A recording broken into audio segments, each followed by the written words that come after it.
بسم اللہ الرحمن الرحیم۔ قرآن پاک کے وہ مقامات جہاں اللہ جل شانہ نے اس امت کے اہل ایمان کو بالخصوص مخاطب کر کے خصوصی نصیحت ارشاد فرمائی ہیں۔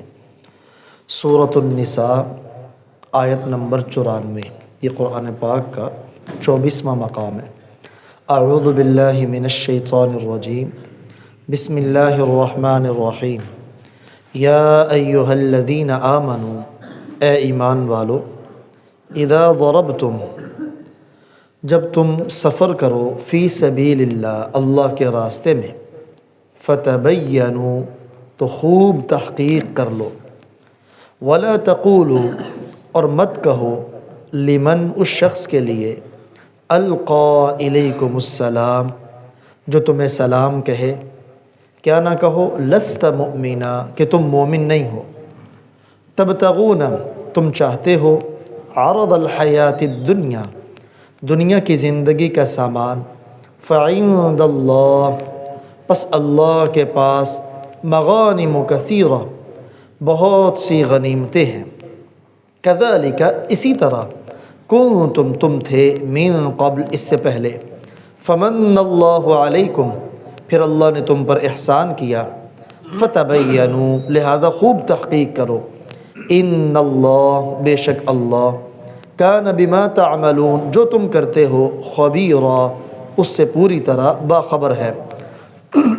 اس آیت مبارکہ میں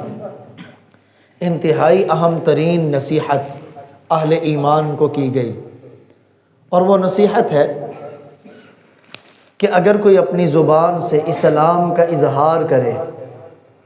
تو اسے مسلمان سمجھنے کے لیے یہ کافی ہے۔ اسلام اور شریعت کے احکامات جاری کرنے کے لیے کسی کا ظاہری ایمان ہی کافی ہے، مزید اس کے دل کو ٹٹولا نہیں جائے گا، اس کے باطن کی تحقیق اور ریسرچ کرنا یہ ضروری نہیں ہے، بلکہ زبان سے اظہار پر ہی اسے مسلمان سمجھنا اور اسلام کے احکامات کو اس پر جاری کرنا وہ ضروری ہے۔ دراصل آپ صلی اللہ علیہ وآلہ وسلم نے مجاہدین کے ایک دستے کو ایک مہم کے لیے روانہ کیا۔ جامع ترمذی اور مسند احمد کے اندر یہ حدیث مبارکہ مذکور ہے۔ نقل کرنے والے سیدنا عبداللہ بن عباس رضی اللہ تعالی عنہما ہیں۔ جب یہ حضرات جہاد کے لیے نکلے تو جس جگہ جا کے جن لوگوں کے خلاف ان کا جہاد تھا، وہاں سے ایک آدمی اپنے سارے مال کو بچا کر باہر نکلا۔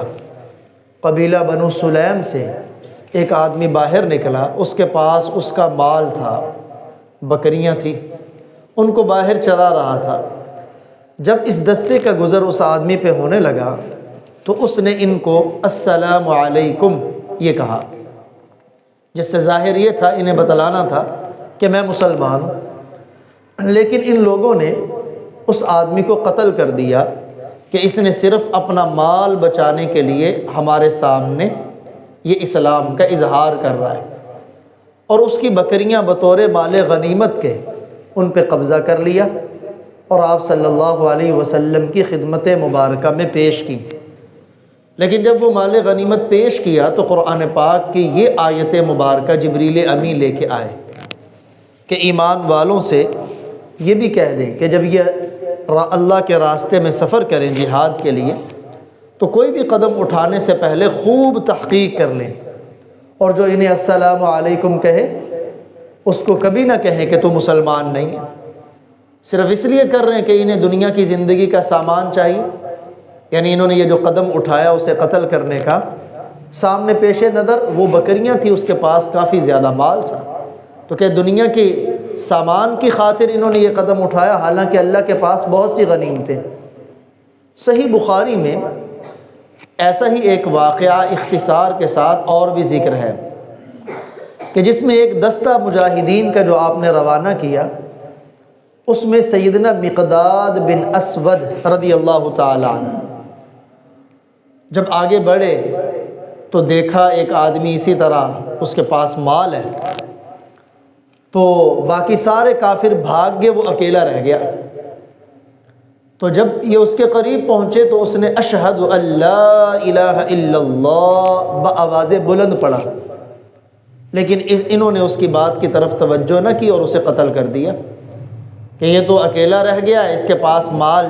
کافی زیادہ ہے، اپنی جان اور مال بچانے کے لیے یہ کلمے کا اظہار کر رہا ہے۔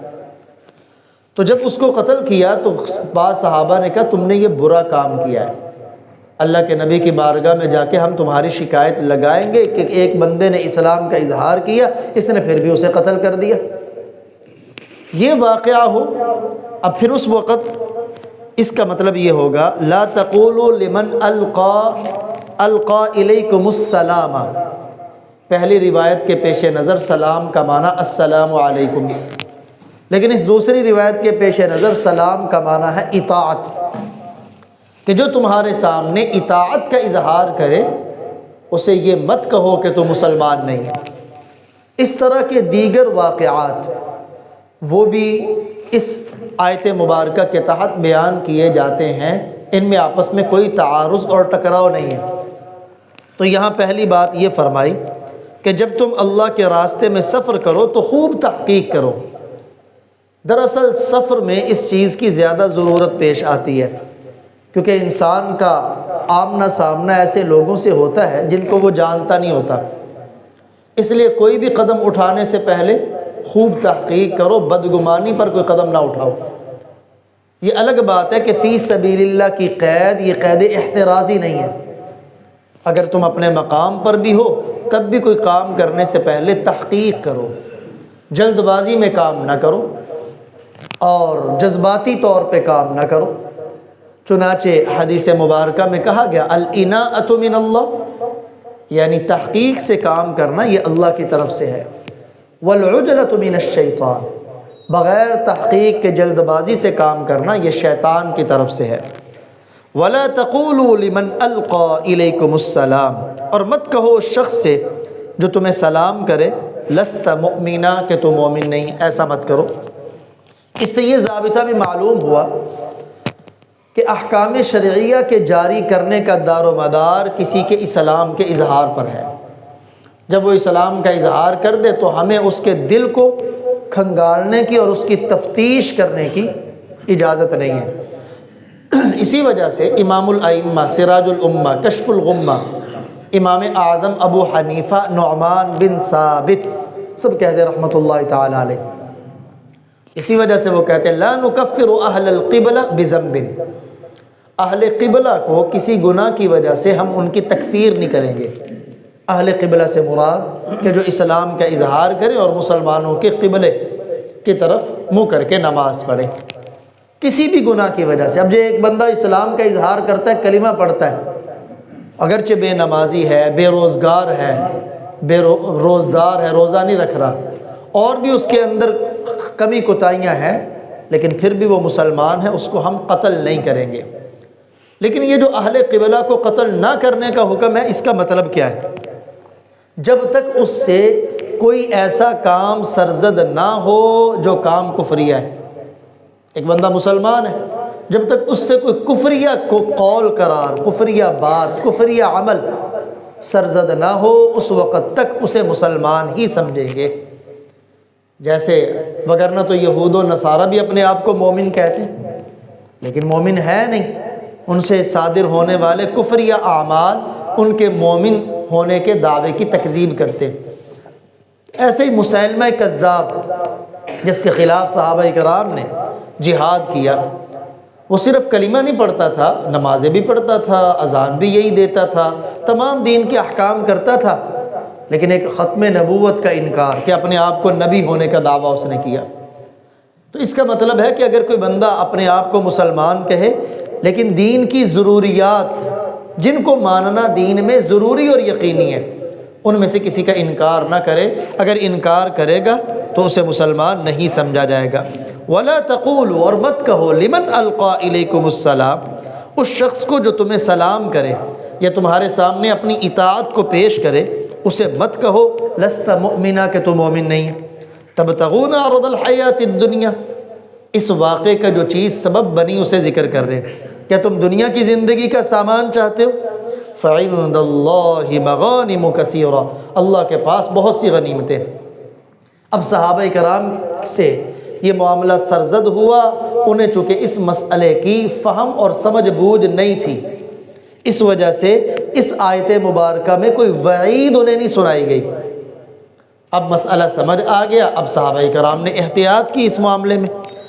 کذالک کنتم من قبل، پھر آگے تنبیہ بھی فرمائی، اس سے پہلے تم بھی ایسے تھے۔